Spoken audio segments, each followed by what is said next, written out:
Australian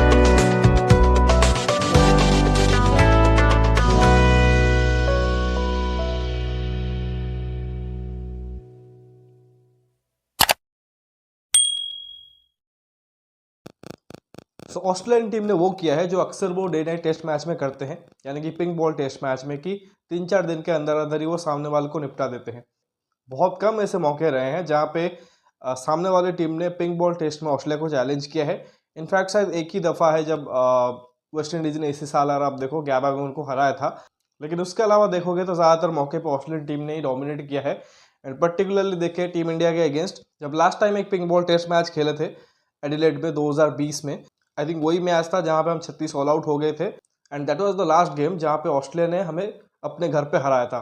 और once again अब देखो यहाँ पे 2024 में आके उन्होंने एक और टेस्ट मैच हमें पिंक बॉल में हराया है, वही एडिलेड में। और ये मैच तो उससे भी आई थिंक बुरा रहा है टीम इंडिया के लिए। मतलब 36 ऑल आउट से तो कुछ बुरा नहीं हो सकता, लेकिन अगर आप ओवरऑल देखोगे ये मैच उससे भी कम टाइम तक चला है एंड उससे भी आई थिंक भारी डिफीट जो कि यहाँ पे मिली है। तो pink ball to pink ball test match Australia ने जीता है। बीच में अब देखो 4 मैच खेले हैं, MCG, Sydney, Gabba, then Perth, उसमें से 3 मैच हारे हैं और 1 मैच ड्रॉ हुआ था। तो क्लियरली दिख रहा है कि ऑस्ट्रेलिया जो पिंक बॉल टेस्ट मैच है उसको एक एडवांटेज की तरह यूज़ कर रहा है, बिकॉज इंडियन टीम को कोई एक तरीके से अपॉर्चुनिटी नहीं है जो वो एक तरह से पिंक बॉल को यूज़ करे, क्योंकि pink ball test matches India खेलता नहीं है। आई थिंक 1-2 साल पहले खेल रहे थे, बट उसके बाद वो बंद हो गया। डोमेस्टिक में भी यूज़ हो रहा था बट उसको BCCI ने कंटिन्यू नहीं कराया। ऑस्ट्रेलिया वो एक तरह से टीम है जो कि अक्सर आप देखो कि ये जो पिंक बॉल टेस्ट मैच है वो खेलते हैं। कोई भी टीम वहाँ पर ट्रैवल करती है तो फिर एक आधा मैच वो ज़रूर रखते हैं, एडिलेड में रखे, गैबा में रखे, और वो एक तरह से उनके लिए बहुत एक एडवांटेज देता है कि आप मान के चलो कि ऑस्ट्रेलियन टीम वहाँ पे हारेगी नहीं। वो एक तरह से वो उनका जीता हुआ मैच है। एंड वंस अगेन देखो उन्होंने वही एक तरह से डोमिनेशन दिखाया है। आई थिंक मैंने प्रीव्यू वीडियो किया था एंड ये मैच अभी देखो कि पूरे 2 दिन और उसके बाद आधा सेशन ही एक तरह से चला है, और जहाँ पे टीम इंडिया 10 विकेट से मैच हार गई है। और जहाँ पे लग रहा था कि स्टार्ट बहुत ही बढ़िया हुआ है पर्थ में, इसको आगे कंटिन्यू रखेंगे, बट इट वाज एक्सपेक्टेड कि एडिलेड में जब जाएंगे पिंक बॉल टेस्ट मैच में तो दिक्कत ज़रूर होगी।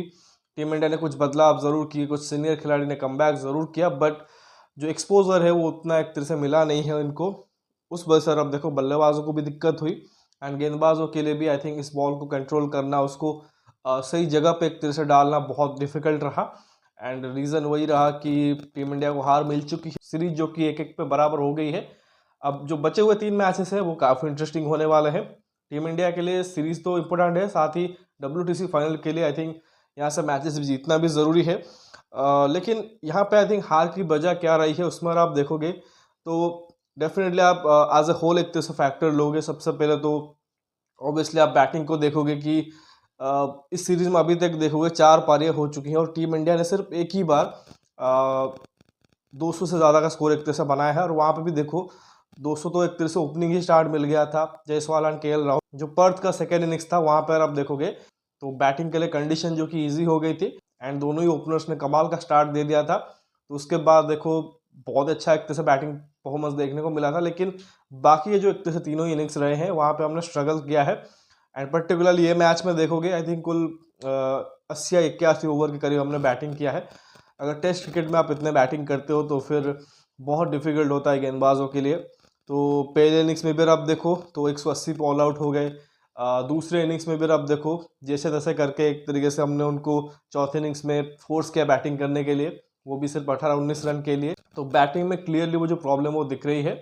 ऑब्वियसली आप हर मैच में तो एक्सपेक्ट नहीं करोगे कि विराट कोहली शतक मार दे या जायसवाल शतक मार दे। आई थिंक पिछले मैच में उन्होंने मारा था, लेकिन वो कंसिस्टेंसी आप चाहोगे। जायसवाल का आप देखोगे इस सीरीज में एक ही इनिंग्स में रन आया है, वो बड़ा 100 था, लेकिन उसके अलावा 2 जीरोज भी हैं। KL राहुल के साथ प्रॉब्लम ये है कि वो स्टार्ट को कन्वर्ट नहीं कर पा रहे हैं। आई थिंक सबसे एश्योर्ड बैट्समैन दिखे हैं इस सीरीज़ में, लेकिन कुछ सॉफ्ट डिसमिसल भी दिखे हैं। विराट की अगर बात करें तो उन्होंने भी शतक मारा था पहले मैच में, बट अगेन बाकी 3 पारियों में कुछ खास किया नहीं है। ऋषभ का सीरीज़ अभी तक कुछ खास गुजरा नहीं है। एंड शुभमन ने और रोहित ने इसी मैच में एक तरह से एंट्री ली है। शुभमन को स्टार्ट्स मिले हैं बट बड़ी पारी में कन्वर्ट नहीं किया है। रोहित तो कम्प्लीटली लॉस दिखे हैं एंड उनकी जो बैटिंग परफॉर्मेंस है वो कहीं ना कहीं उनकी कैप्टनसी को भी इफेक्ट डाल रही है। और इन टॉप 6 के बाद अगर आप देखो, अगर एक बैट्समैन जो कि सॉलिड दिख रहा है वो है नीतीश रेड्डी। जिसने हर पारी में रन बनाए हैं, हर पारी में एक तरह से कॉन्फिडेंस दिखाया है। बट थोड़ा सा अनफॉर्चुनेट चीज़ ये है, जब वो एक तरह से बैटिंग कर रहा होता है, उसके पास सिर्फ टेलेंडर ही एक तरह से बचे होते हैं, तो मजबूरन उसको विकेट फेंक के आना पड़ता है, मतलब बड़े शॉट खेलने के चक्कर में। अदरवाइज देखो, हो सकता है कि एक आधा बड़ा इनिंग्स वो खेल चुके होते। तो अभी तक तो ये एक तरह से प्रॉब्लम चल रहा है कि बैटिंग अभी तक क्लिक नहीं किया है।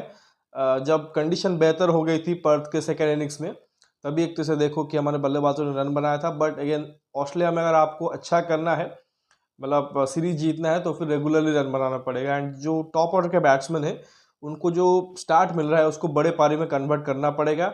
आई थिंक केएल का करियर एवरेज अगर आप देखोगे 34-35 के आसपास है, and same with Shubman Gill also. तो फिर अगर वो टॉप पे बैटिंग कर रहे हैं, 30-35 से काम नहीं आएगा। मतलब ओवरऑल आपको फील होगा कि हर पारी में रन बना रहा है, लेकिन 30-35 आई थिंक टेस्ट क्रिकेट के लिए सही नहीं है। वहाँ पे आपको शतक मारना पड़ेगा, बड़ा शतक मारना पड़ेगा, जैसे जायसवाल ने सेकेंड इनिंग्स में किया। तो आई थिंक वही चीज़ एक तरह से बाकी जो मैचेस है वहाँ पे एक तरह से कंटिन्यू करना पड़ेगा। ऑब्वियसली देखो कि वहाँ पे टेक्निकल डेफिशिएंसी है, जिसके चलते अगर आप देखो वो फंस रहे हैं। But I am not the right person जो कि एक तरह से उस चीज़ के बारे में डिस्कशन करूंगा। ऑब्वियसली देखो, उसमें जो ब्रॉडकास्ट या फिर डिफरेंट क्रिकेटिंग वेबसाइट्स में देखोगे, तो आपको वहाँ पे टेक्निकल फ्लॉज भी देखने को मिल जाएंगे। जैसे विराट कोहली का अगर आप देखोगे, वो 5th-6th स्टंप पे एक तरह से लगातार आउट होते हैं।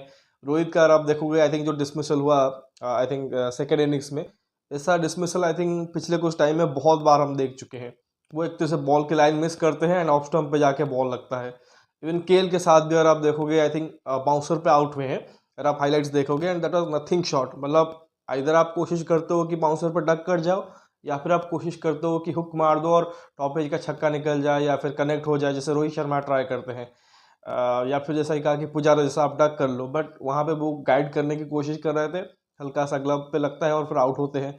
तो आई थिंक कुछ प्रॉब्लम्स है जो कि आई थिंक एड्रेस किया जा सकता है, जिसके लिए कोच है, बैटिंग कोच रखा हुआ है।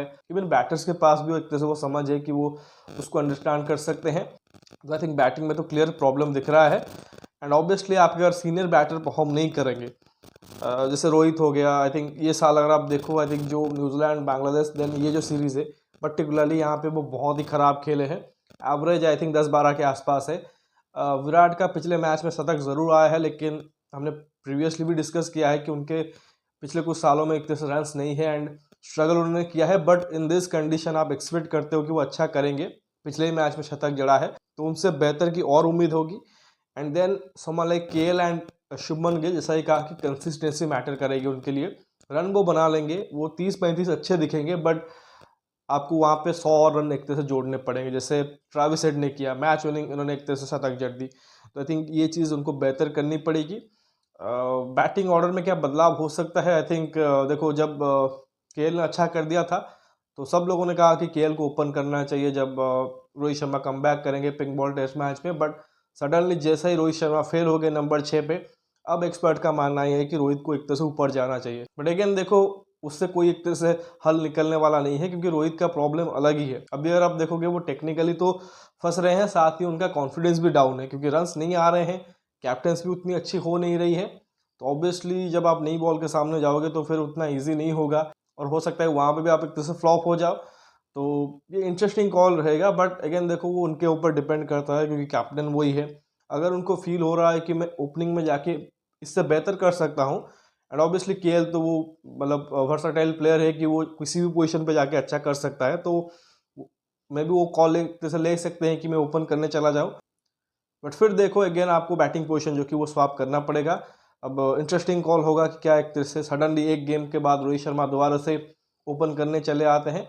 मतलब वो उनका कॉल हो सकता है। बट इस समय अगर आप देखोगे, मुझे लगता है कि मे बी एक और गेम जो कि वो केएल राहुल को ओपन में दे सकते हैं एंड खुद नंबर 6 पे देख सकते हैं।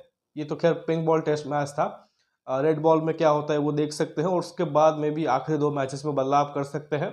आई थिंक ये तो एक तरह से बैटिंग के ऊपर बात होगी। अगर हम बॉलिंग के ऊपर भी आए, अगर आप बॉलिंग में देखोगे, तो जेन्युइनली एक गेंदबाज लगता है जसप्रीत बुमराह, जिसको कि आप बोल सकते हो कि किसी भी फेज में जाएगा एंड वो विकेट लेके आपको दे सकता है। बाकी जो गेंदबाज है, थोड़े से फेजेस में अच्छी गेंदबाजी करते हैं, जैसे मोहम्मद सिराज हो गए। मतलब उनका लगता है कि एक स्पेल में अच्छा हो रहा है, फिर एक स्पेल उनका ख़राब लग रहा है, तो वो कंटिन्यूसली वो इफेक्ट डाल नहीं पा रहे हैं। एंड ऑब्वियसली अगर आप तीसरे और चौथे गेंदबाज के बारे में बात करोगे, जो कि हर्षित राणा, नीतीश रेड्डी है, अभी डेब्यू उनका एक तरह से सीरीज़ है, दूसरा मैच खेल रहे हैं। बहुत ज़्यादा एक्सपेक्टेशन थी, बट अगेन देखो उतना भी इजी उनके लिए होता नहीं है। हर्षित राणा ने स्टार्ट बढ़िया किया था पहले मैच में, बट इस मैच में बुरी तरीके से पिटे हैं। एक्सपेक्ट किया जा रहा था कि वो जो हिट द डेक गेंदबाजी करते हैं यहाँ पे अच्छा गेंदबाजी करेंगे, बट उस हिसाब से उनका इस्तेमाल हुआ भी नहीं। एंड ट्रेविस हेड एक बार फिर से इंडिया के सामने शतक जड़ के चला गया है। मतलब वो बंदा जब भी इंडियन टीम के अगेंस्ट खेलता है बढ़िया रन मारता है और क्लच परफॉर्मेंस दे के जाता है। एंड सबसे ख़राब चीज़ क्या है टीम इंडिया के पार्ट से कि डिस्पाइट कि इतने सारे एक्सपीरियंस हो चुके हैं कि ट्रेविस हेड ने हमें एक तरीके से पनिश किया है, कुछ भी एक तरह से बैकअप प्लान करके नहीं आते हैं उनके अगेंस्ट।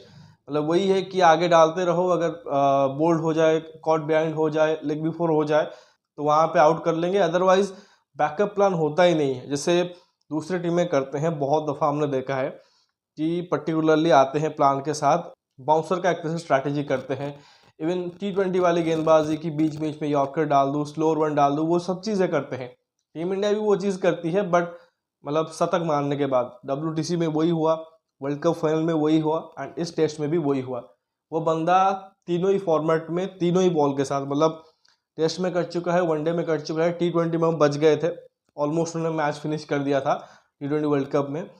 इवन देखो वाइट बॉल के साथ, रेड बॉल के साथ, अभी तो पिंक बॉल के साथ भी हर जगह पे वो एक तरह से मार रहा है।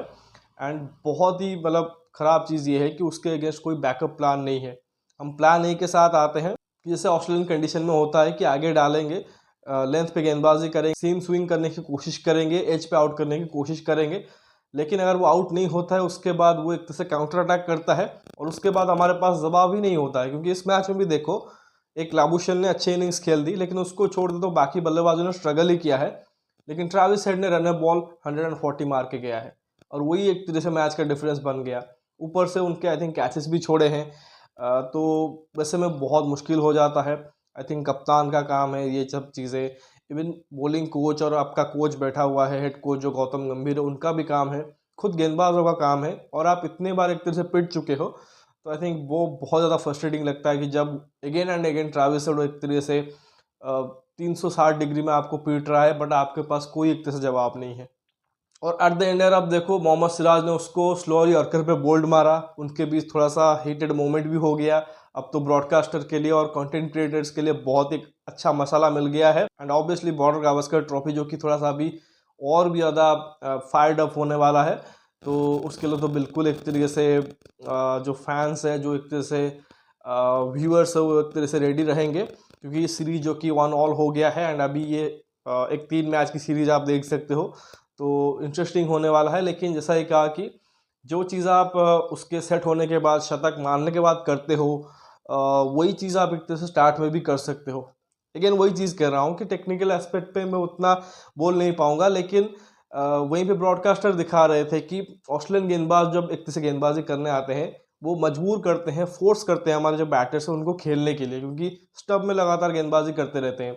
उससे आपका बोल्ड होने का चांस, लेग बिफोर होने का चांस, और साथ ही अगर आप देखो कॉट बिहाइंड होने के चांस स्लिप में या विकेट कीपर के हाथों बढ़ जाता है। लेकिन हमारे गेंदबाज जब एक तरह से गेंदबाजी करने आते हैं, वो स्टंप से दूर हो जाते हैं, वो अलग ही जोन में एक तरह से गेंदबाजी करने लग जाते हैं, और जिससे कि एक तरह से सामने वाले बैटर्स को मौका मिल जाता है हाथ खोलने का।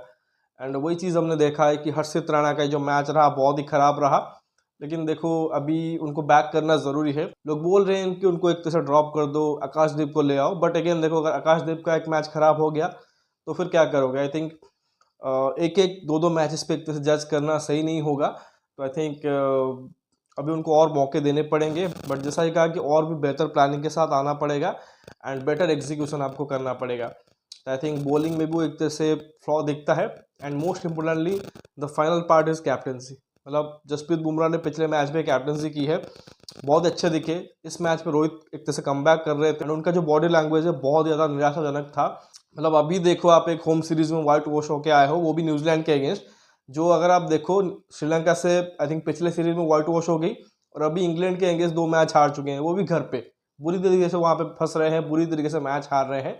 एंड हम उसी न्यूजीलैंड टीम से एक तरह से वाइट वॉश हो गए। तो कहीं ना कहीं ये जो 4 लगातार मैच हम हारे हैं रोहित की कैप्टनसी में, बिल्कुल दिख रहे हैं। आई थिंक जैसा ही कहा कि बैटिंग के वक्त तो बहुत ज़्यादा कुछ कर नहीं सकते, कि बल्लेबाजों के साथ तो वो जाके खेल नहीं सकते, बट बॉलर्स को किस तरह से यूज़ करना है, फील्ड प्लेसमेंट क्या होनी है, किस तरह से बल्लेबाजों के लिए बैकअप प्लान रखने हैं, ये तो कैप्टन को एक तरह से डिसाइड करना पड़ेगा प्लेयरों के साथ या जो कोचेस है उनके साथ मिलके। मतलब न्यूजीलैंड वाले सीरीज में देखो विल यंग वो एक तरह से रन बना के चला जाता है। यहाँ पे अगेन देखो जब जब रोहित शर्मा कप्तान रहे हैं ट्रेविस हेड ने हमेशा एक तरह से रन मारे हैं। तो एटलीस्ट आप एक्सपेक्ट करोगे रोहित शर्मा से, जो कि एक अच्छे कप्तान है, मतलब बुरे कप्तान नहीं है बिल्कुल। अगर बुरे कप्तान होते शायद जो उन्होंने ट्रॉफियाँ जीती है वो जीते नहीं होते। उनके पास प्रॉपर प्लान होते हैं, उसको एग्जीक्यूट भी करते हैं, बट रिसेंट कुछ टाइम से बिल्कुल एक तरह से ऑफ कलर दिखे हैं। एंड वहीं पे फिर उनके ऊपर और भी ज़्यादा प्रेशर आ जाता है कि हो सकता है ये सीरीज़ उनके लिए आखिरी हो एज कैप्टन और इनफैक्ट एज बैटर भी, क्योंकि बहुत ही ख़राब एक तरह से फॉर्म चल रहा है। आई थिंक और बेहतर तरीके से उनको टैक्टिकली अपने गेंदबाजों को यूज़ करना पड़ेगा। जैसा ही कहा कि इस सीरीज़ में पर्टिकुलर देखो आपको ट्रेविस हेड को ही आउट करना है, क्योंकि Steve Smith out of form है। हाँ, रन बना दे किसी मैच में वो अलग चीज़ है, लेकिन उसके लिए तो आप बिल्कुल प्लानिंग करके आओगे। मानस लबुशेन इज समवन जिसके ऊपर आप नज़र रखोगे, लेकिन असली जो टारगेट इस बार का वो ट्रेविस हेड, क्योंकि वो जब रन मारता है वो 100 के स्ट्राइक रेट से 90 के स्ट्राइक रेट से रन मारता है, और फिर उसको अगर आप नहीं रोक पाओगे फिर यही होगा। इस मैच में अगर आप डिफरेंस देखोगे आप दोनों टीमों के बैटिंग के बीच, वो था ट्रेविस हेड, क्योंकि उस बंदे को कोई डर नहीं है। उसके लिए फॉर्मेट मैटर नहीं करता है, pressure game non pressure game कुछ भी मैटर नहीं करता है कि वो नॉकआउट मैच खेल रहा है या फिर नॉर्मल एक लीग मैच खेल रहा है। वो एक ही गियर पे बैटिंग करता है। फर्स्ट ऑफ ऑल होता क्या है कि जब आप उसको एक तरह से गेंदबाजी करते रहते हो स्टम्प में, उसको कोशिश कर रहे होते हो कि स्लिप में आउट कर दिया जाए, कॉट बिहाइंड कर दिया जाए, तो वो उसका लक उसके साथ रहता है। लेकिन उसके बाद जब वो काउंटर अटैक करता है, वो ना तो गेंदबाज देखता है और ना ही एक तरीके से वो स्कोर कार्ड देखता है, वो अपने तरीके से खेलता है। यहाँ पे भी देखो हर एक गेंदबाज को उसने एक तरह से बढ़िया तरीके से पीटा है। तो आई थिंक उसको आउट करने के लिए मुझे लगता है कि रोहित शर्मा को सोच विचार करनी पड़ेगी। एटलीस्ट जैसा ही कहा कि वो जो बाउंसर प्लान है उसको इस्तेमाल करना पड़ेगा। काफ़ी टीमें करती हैं, सफलता भी मिलती है। आई थिंक एग्जाम्पल ले सकते हो नील वैगनर का, जब न्यूजीलैंड के लिए वो खेलते थे वो बाउंसर मार मार के ही बल्लेबाज को फ्रस्ट्रेट कर देते थे, बिल्कुल एक साइड पैक कर देते थे। राउंड 2 विकेट से जाकर आप देखोगे बिल्कुल चेस्ट के पास, ये सर के पास बॉल मारते थे। कितने बाउंसर आप झेल सकते हो, झेल लो। वहाँ पे बैट्समैन कभी कभार फ्रस्ट्रेट होकर शॉट खेल देते और फील्डर के पास बॉल चली जाती थी। तो वही चीज़ एक तरह से करना है, उनके ईगो के साथ खेलना है। आप अच्छा मार रहे हो, काउंटर अटैक कर रहे हो, करो और भी करो, लेकिन मैं इसके लिए फील्ड सेट करूंगा और उसी हिसाब से गेंदबाजी करूंगा। आई थिंक वो चीज़ मुझे लगता है कि Indian bowlers and Indian captain में मिसिंग लग रहा है। आई थिंक वो चीज़ आप कर सकते हो, ट्राई करने में कोई प्रॉब्लम नहीं है। वैसे भी देखो वो आई थिंक रन मार के जा रहा है। I think highest run getter है इस सीरीज़ का अभी तक, एक शतक मार चुका है, एक हाफ सेंचुरी भी जड़ चुका है, एंड ज़बरदस्त स्ट्राइक रेट के साथ बैटिंग करता है, तो फिर उसको आपको रोकना ही पड़ेगा। खैर देखो बहुत एक तरह से इंटरेस्टिंग मैच रहा है, बहुत ज़्यादा देर तक चला नहीं, लेकिन इंटरेस्टिंग ज़रूर रहा है। कुछ हीटेड मोमेंट्स भी रहे हैं, जैसा कहा Travis Head and Mohammed Siraj के बीच। हालांकि बाद में अगर आप देखो दोनों ने एक तरीके से गले मिल के एक तरह से शांत भी कर दिया है उस माहौल को, but I think broadcaster definitely उस चीज़ को आगे लेके चलेगा, तो चीज़ें और भी आई थिंक आगे स्पाइस अप होने वाली है।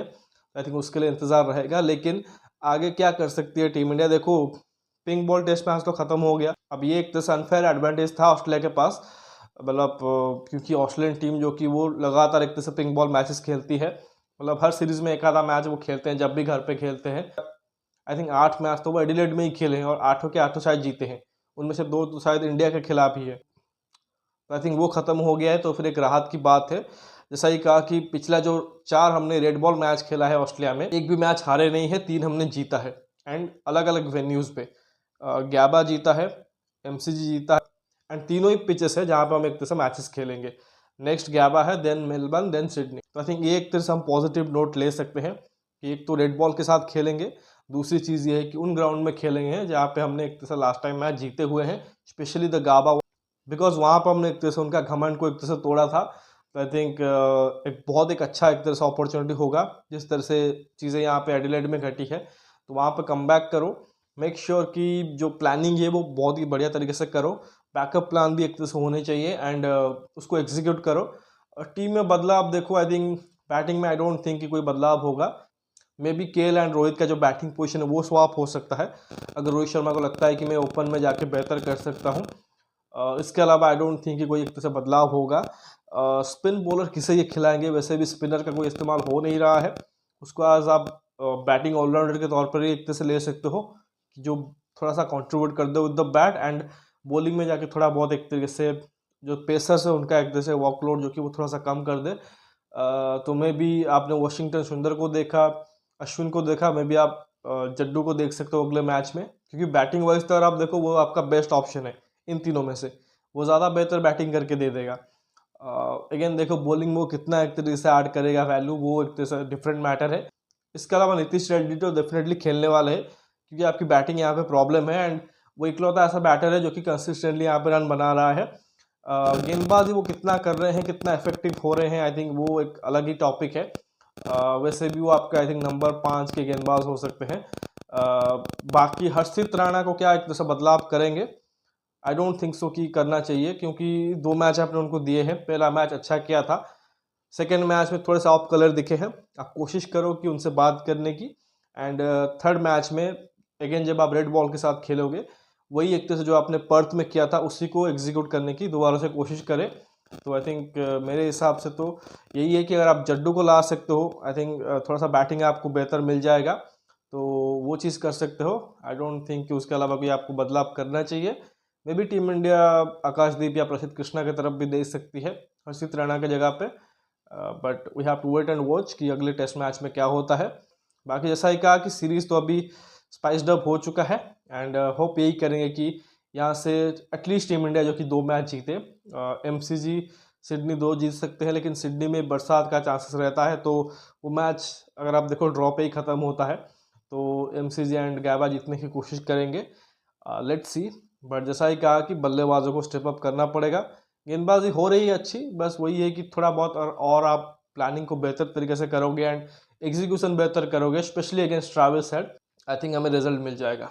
तो लेट्स सी कि अगले मैच में क्या करते हैं। बाकी फिलहाल इस वीडियो बस इतना ही। आशा करता हूँ कि वीडियो ज़रूर आपको पसंद आएगा। वीडियो को लाइक ज़रूर करें और साथ ही चैनल को सब्सक्राइब ज़रूर कर दीजिए और दोस्तों को शेयर भी करें। बाकी कमेंट सेक्शन में अपना राय ज़रूर रखिए इंडियन टीम की इस लाचार परफॉर्मेंस को लेके पिंक बॉल टेस्ट मैच में।